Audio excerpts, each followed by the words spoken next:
5,000 lang sa baboy.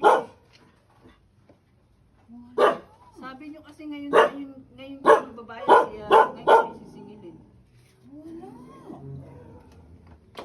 Bakit po ganun yung lolo? Wala ko. Hindi ba pwede po ganun? Wala. 5,000 po sabi ko, hindi nyo babayaran eh. Tapos hindi nyo babayaran ako eh, ngayon po ang usapan natin. Ewan ko sa inyo. Hindi ko alam yung sinasabi mo. Pero saan po ba kayo? Taga-taga po yung utang niya na baboy. Saan kayo? Black 6.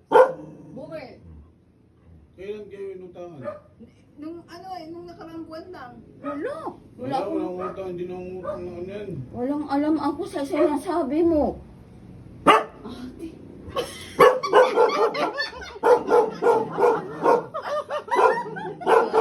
Yan si ate